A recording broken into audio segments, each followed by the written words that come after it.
Pessoal, vou fazer uma brevíssima análise sobre o debate que aconteceu agora, no segundo turno, para as eleições presidenciais. Quem não tiver inscrito, se inscreve no canal.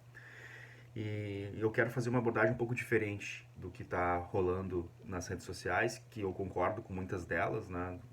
A avaliação do desempenho do Lula, do primeiro e do segundo bloco foram muito boas, e a partir do terceiro bloco o desempenho dele caiu, né? Porque ele acabou sendo enredado pelas estratégias bolsonaristas. E é esse ponto que eu quero abordar, para que a gente consiga ter clareza de que talvez o que falte na preparação da campanha de Lula é um apoio, um suporte de assessores que pudessem levar para ele uma discussão, uma perspectiva sobre o debate, para além da discussão política. Porque o que está em jogo em todo o governo e toda a campanha de Bolsonaro é uma manipulação psicológica. E eu quero que vocês pensem bem sobre isso, né? Que talvez a gente, enquanto militantes, enquanto cidadãos mesmo, a gente não esteja ainda preparado para entender esses mecanismos, esses instrumentos políticos que estão sendo utilizados pela extrema-direita em todo o mundo, mas que são mecanismos de dimensão psicológica. As fake news, por exemplo, que é o que a gente fez várias discussões aqui no canal, tem vários vídeos que vocês podem encontrar, ela é uma arma política de intervenção, de guerra psicológica. E toda a preparação do, do, desse, dessa caterva, né, dessa corja da extrema-direita mundial, sabe lidar muito bem com essa manipulação dos afetos. E aí eu quero mostrar para vocês, fazendo uma análise do debate bem breve, do aspecto psicossocial do debate. Então vamos pensar o seguinte: Lula foi muito bem no debate, no primeiro bloco, logo de inícios. Ele saiu muito bem. Por quê?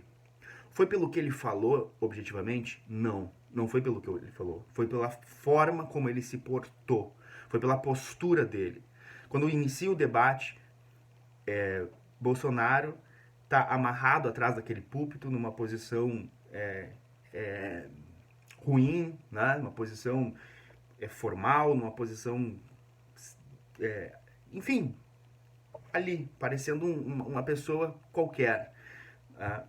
E Lula, quando tem a sua vez de falar, sai de trás do púlpito, caminha pelo palco, se expande, conversa com a câmera, sorri, se amplia domina o palco e obriga Bolsonaro, então, a seguir essa mesma dinâmica. Sai do púlpito, sai de uma forma também desconfortável, ele não sabe se portar, ele não sabe onde deixar as mãos, ele não sabe como se mover. Ele é uma pessoa que não tem uma maleabilidade. Então, ali no primeiro bloco, ele perdeu por causa disso. Ele perdeu porque Lula conseguiu dançar ali dentro do palco, ele conseguiu mostrar leveza, mostrar sensibilidade, mostrar franqueza, enfim, ele conseguiu, através dos seus movimentos, da sua postura, transmitir uma mensagem muito positiva, enquanto a mensagem da postura do Bolsonaro era era uma mensagem muito negativa. E isso ganhou muitos pontos. E foi exatamente essa estratégia, quando há encerra um bloco e passa para o outro, a assessoria de Bolsonaro vai até ele e provavelmente relata justamente isso, que Lula estava dominando o ambiente em função da sua postura, da sua posição, da sua expressão corporal. E não só do seu discurso, e não só da sua maneira de falar, da sua oratória, mas da sua postura. E também, é claro, adotando uma posição, uma forma de diálogo muito importante, que é não só responder e fazer discursos, mas fazer perguntas, fazer questionamentos, porque isso é fundamental.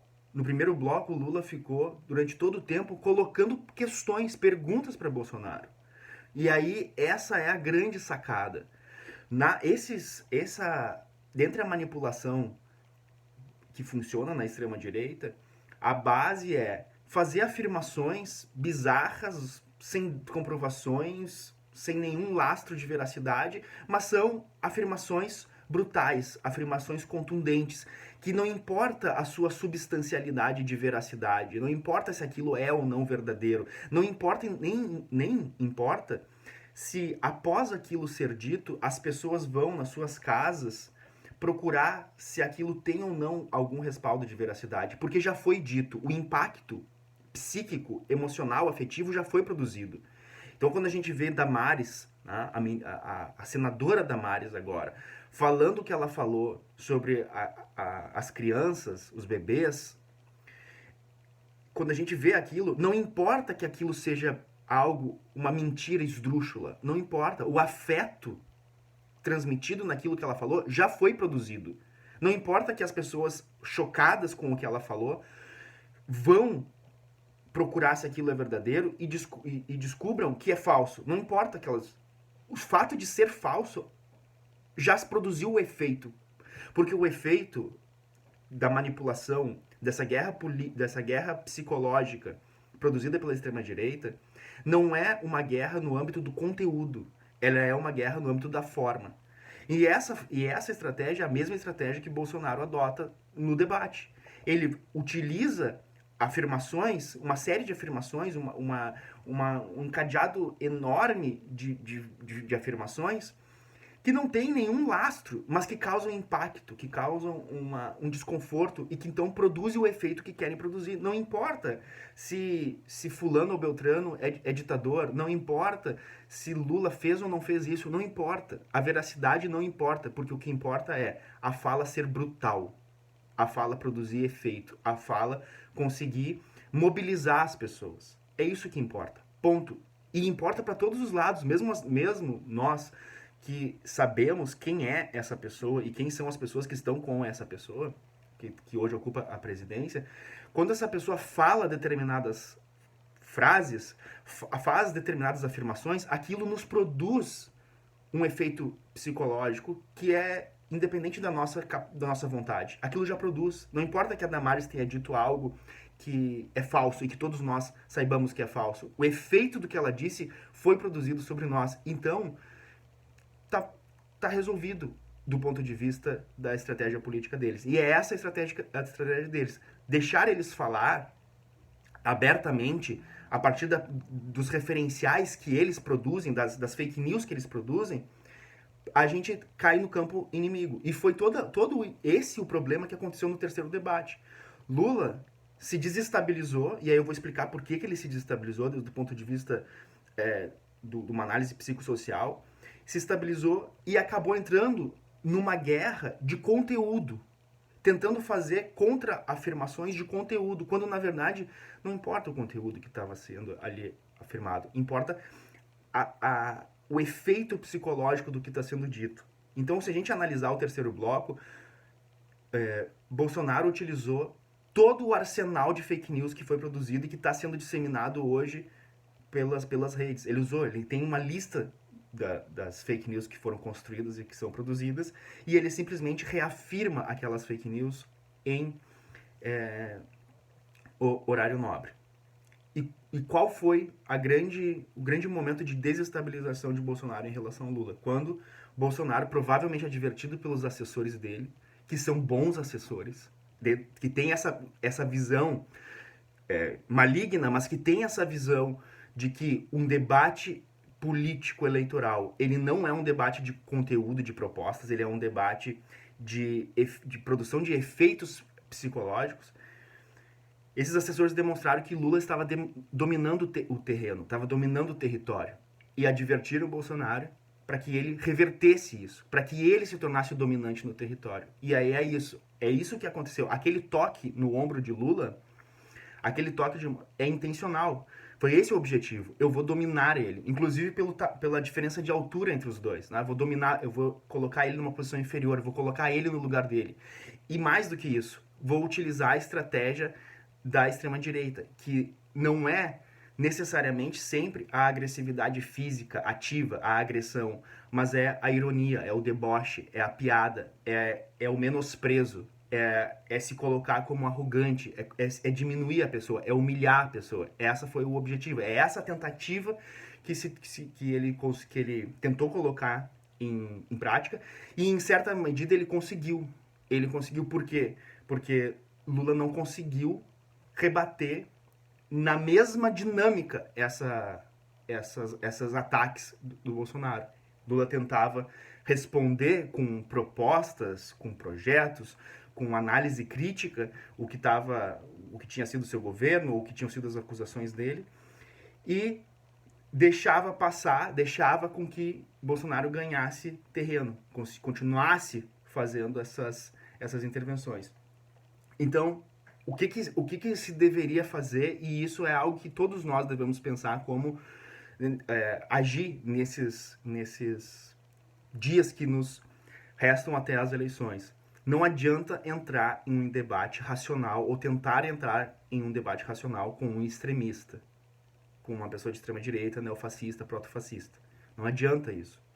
O que tem que se fazer é produzir desestabilizações, ou seja, tirar as pessoas que estão agindo, atacando desde o ponto de vista extremista, tirar essas pessoas dessa posição que é uma posição que utiliza o discurso de uma forma vazia. Eles não utilizam o discurso como uma forma de produzir racionalidade. Eles utilizam o discurso como munição, como arma de guerra, para produzir afetos. É isso que eles fazem. Então, a postura correta para lidar com essas pessoas é fazer questionamentos, fazer perguntas que obriguem essas pessoas a se posicionarem de uma forma racional em relação ao debate, revelando que não tem racionalidade, que essas pessoas não têm racionalidade. Então, quando uma pessoa vir atacar que tu é corrupto, que aconteceu, que tu é amigo de ditador, que tu vai fechar igrejas, qual é a defesa? Qual é a forma de agir em relação a esses ataques? É fazer perguntas. Me fala sobre esses dados que tu está dizendo. De onde é que tu tirou? Qual é a fonte? Com base no que tu está dizendo isso? Por que tu tá... me explica melhor isso que tu quer dizer. Me fala quem é Ortega, por exemplo, na questão. Me fala quem é Ortega, me fala como é que foi essa revolução, me explica o que aconteceu. Eu quero ver o que tu sabe sobre isso que tu tá falando. Porque nessa devolver a pergunta e colocar a pergunta para a pessoa, vai mostrar que essa pessoa não sabe do que tá falando. E aí tu consegue desestabilizar essa estratégia de simplesmente utilizar o discurso como instrumento de desestabilização afetiva. É fazer questionamentos, é fazer perguntas, é não se sentir agredido pelas perguntas, não se sentir ofendido pelas perguntas, mas é entender as perguntas e aprofundar. Então me explica melhor. Eu posso te responder, mas eu quero que tu me explique melhor essa tua pergunta. De onde é que tu tira essa tua pergunta? Com base no que tu tá fazendo essa tua pergunta? E aí, acima disso, inclusive, isso é algo que está sendo deliberadamente, dá para ver que é deliberado essa conduta do Lula de não entrar nessa questão.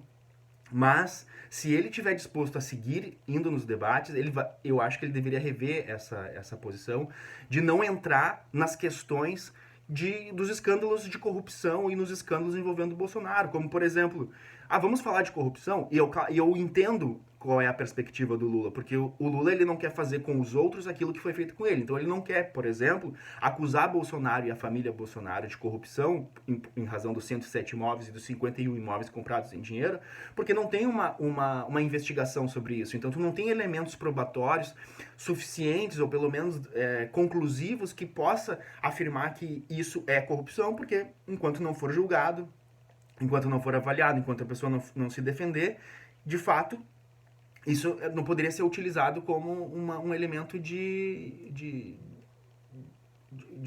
seriedade, né? E, de uma certa forma, a gente estaria fazendo contra Bolsonaro aquilo que foi feito contra Lula. Então, eu imagino que seja essa a racionalidade do Lula. Porém, quando ele se percebe sendo cercado por Bolsonaro dentro desses temas, que tem essa função de exclusivamente destruir a sua reputação, acredito que ele deveria não fazer uma acusação contra Bolsonaro, mas então dar oportunidade para que Bolsonaro se explicasse, por exemplo. Então, assim, bom, Bolsonaro, então vamos falar de corrupção, mas antes da gente falar de corrupção na Petrobras, eu quero que tu me explique o seguinte, não para mim, quero que tu explique para os eleitores.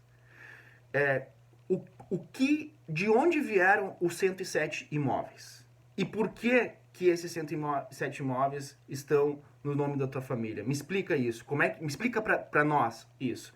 Olha, quero te dar a oportunidade. Tu falou sobre que tu teve determinada fala infeliz. Explica sobre isso.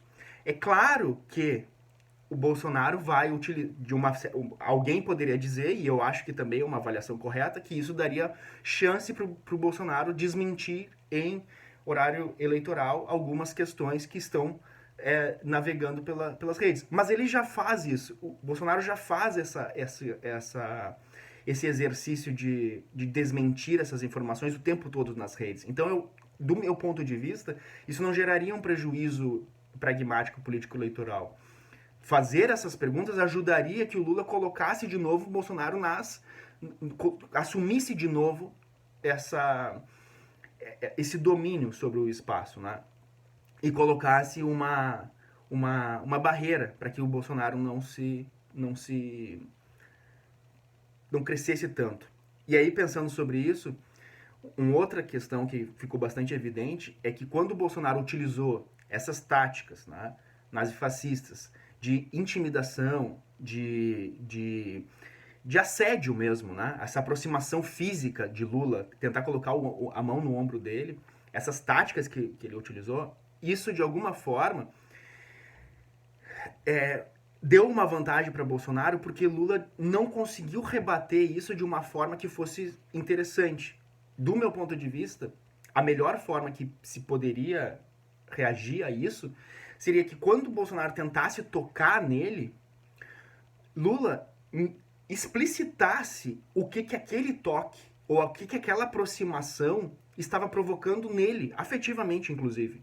Por quê? Porque aí ele conseguiria transparecer uma espontaneidade, uma autenticidade para as pessoas que estavam assistindo. Por exemplo, ele poderia, ao invés de se afastar ou de simplesmente ficar tentando fugir do Bolsonaro, mostrando que ele estava sendo acuado pelo Bolsonaro, ele podia ter ficado parado e diante da mão, olhar para aquela mão e dizer o que ele estava sentindo. Por exemplo, Bolsonaro, eu não quero que tu toque em mim, porque o teu toque me gera asco, me gera repugnância, me gera nojo. Eu me sinto assediado por ti quando tu se aproxima de mim. E eu me sinto nauseado pela tua aproximação, assim como eu imagino que 700 mil famílias se sentiriam nauseadas pela tua aproximação. Então eu não quero que tu te aproxime de mim. Eu não quero que tu chegue perto de mim. Isso me faz mal. Isso me deixa repugnado, enojado. Se ele transmitisse esse tipo de sentimento, que seria autêntico, porque seria o que todos nós sentimos, né? Todos nós nos sentimos assediados, nos sentimos repugnados com o toque de Bolsonaro, com aquela aproximação viscosa dele, né?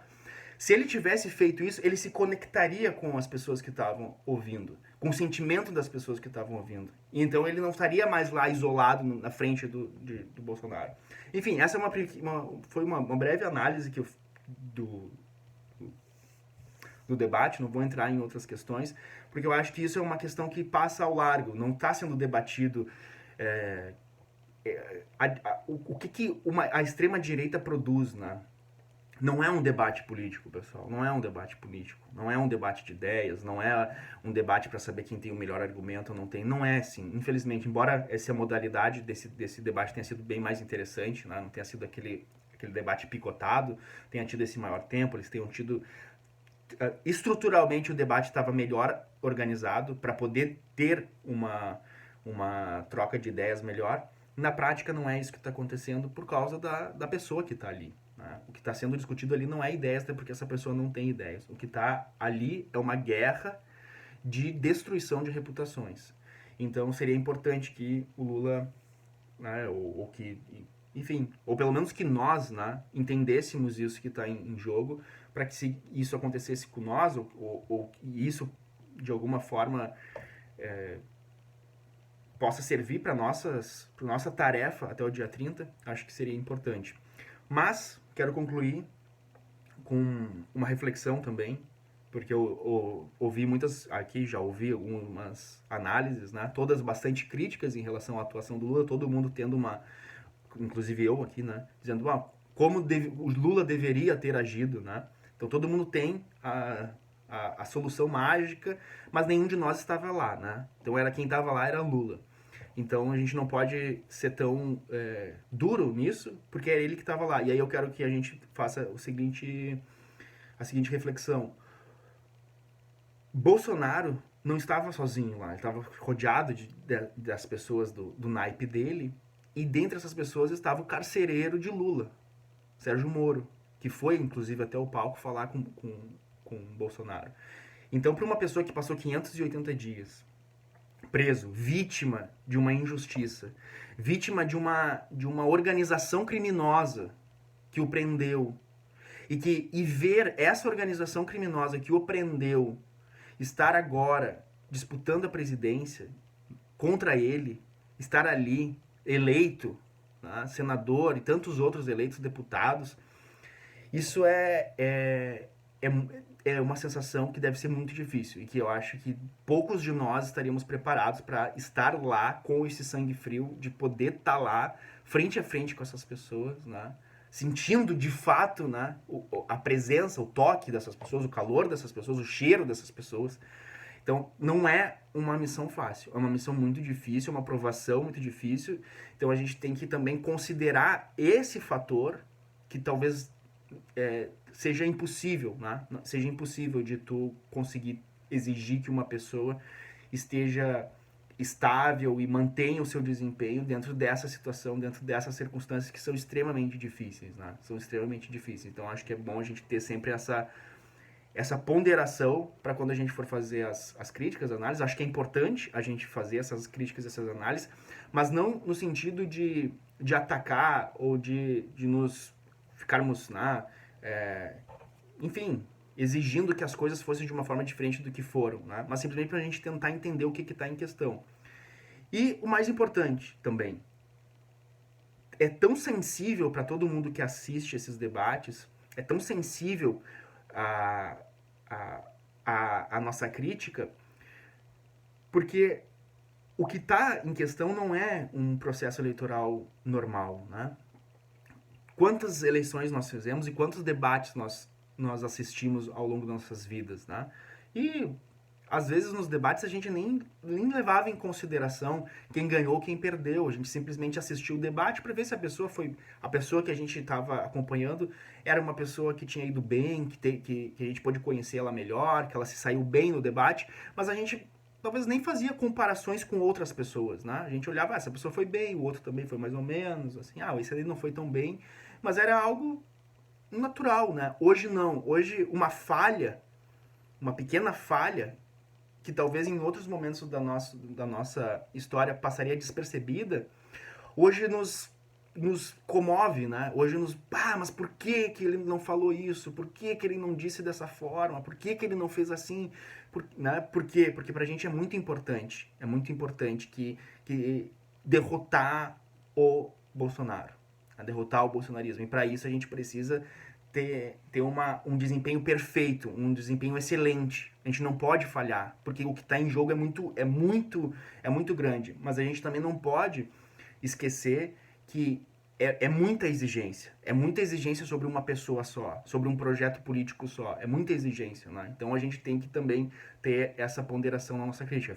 Vamos fazer as críticas, vamos fazer as análises, mas sem esquecer que a gente está ali, é uma pessoa, um ser humano, como qualquer outro, e que não é fácil estar nessa situação. Não é uma situação fácil, é uma situação muito difícil, e para mim hoje o que tornou essa situação mais difícil, e não foi por acaso, foi proposital, é a ida do carcereiro Sérgio Moro ao debate, acompanhar o debate de perto, poder ver Lula nos olhos, né? Então aquilo ali é uma situação, é um cenário muito ruim, desenhado de uma forma muito ruim, e que a campanha do Lula precisa também ter em mente essa construção dessa ambiência, construir uma ambiência para o debate, para os próximos debates, ou mesmo para outras situações semelhantes, construir uma ambiência que dê um suporte, dê uma segurança do ponto de vista afetivo para o Lula, né? Do ponto de vista dessa estabilização, dessa organização, não só racional, discursiva, retórica, mas também dessa questão afetiva, né? Dessa estabilização afetiva, desse entendimento do que está em jogo e do que tem que se obter em cada um desses debates, Certo, pessoal? Esse daí foi só um comentário de desabafo, tá? Um abraço, se inscrevam no canal e até a próxima.